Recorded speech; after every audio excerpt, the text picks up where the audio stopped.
Good evening. Lady Chatterley's Lover by D.H. Lawrence. Read by me, J.C. Brazil.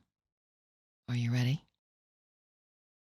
When she got near the park gate, she heard the click of the latch. He was there, then, in the darkness of the wood, and had seen her. "You're good and early," he said out of the dark. "Was everything all right?"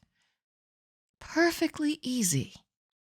He shut the gate quietly after her and made a spot of light on the dark ground, showing the palette flowers still standing there open in the night. They went on apart in silence. "Are you sure you didn't hurt yourself this morning with that chair?" she asked. No. "When you had that pneumonia, what did it do to you?" "Oh, nothing. It left my heart not so strong and the lungs not so elastic. But it always does that." "And you ought not to make violent physical efforts." "Not often." She plodded on in an angry silence. "Did you hate Clifford?" she said at last. "Hate him? No. I met too many like him to upset myself hating him. I know beforehand I didn't care for his sort, and I let it go at that." "Well, what is his sort?" "Nay, you know better than I do. The sort of youngish gentleman, a bit like a lady, and no balls." "What balls?" "Balls. A man's balls."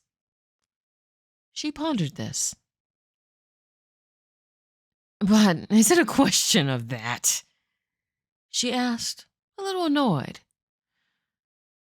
"You say a man's got no brain, when he's a fool and no heart, when he's mean and no stomach, when he's a funker, and when he's got none of that spunky wild bit of man in him, you say he's got no balls. When he's sort of tame." She pondered this. "And is Clifford tame?" she asked. "Tame and nasty with it, like most such fellows when you come up against 'em." "And do you think you're not tame?" "Maybe. Not quite."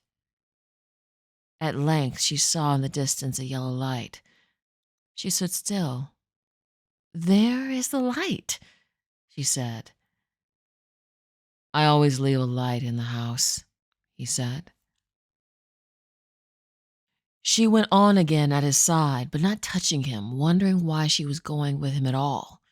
He unlocked, and they went in. He bolted the door behind them. As if it were a prison, she thought. The kettle was singing by the red fire.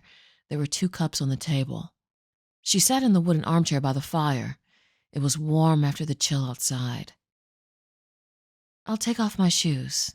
They are wet," she said. She sat with her stockinged feet on the bright steel fender. He went to the pantry bringing food, bread and butter and pressed tongue. She was warm. She took off her coat. He hung it on the door. "Shall you have cocoa or tea or coffee to drink?" he asked. "I don't think I want anything," she said, looking at the table. "But you eat." "Nay, I don't care about it. I'll just feed the dog." He tramped with a quiet inevitability over the brick floor, putting food for the dog in a brown bowl. The spaniel looked up at him anxiously. "Aye, this is thy supper. Thy'd never look as if thou wouldn't get it," he said. He set the bowl on the stair-foot mat and sat himself on a chair by the wall to take off his leggings and boots. The dog, instead of eating, came to him again and sat looking up at him, troubled. He slowly unbuckled his leggings. The dog edged a little nearer. "What's amiss with thee, then? Art upset because there's somebody else here? Thou'rt a female, thou art. Go and eat thy supper." He put his hand on her head, and the bitch leaned her head sideways against him. He slowly, softly pulled the long, silky ear. "There," he said. "There, go and eat thy supper. Go." He tilted his chair toward the pot on the mat, and the dog meekly went and fell to eating. "Do you like dogs?" Connie asked him.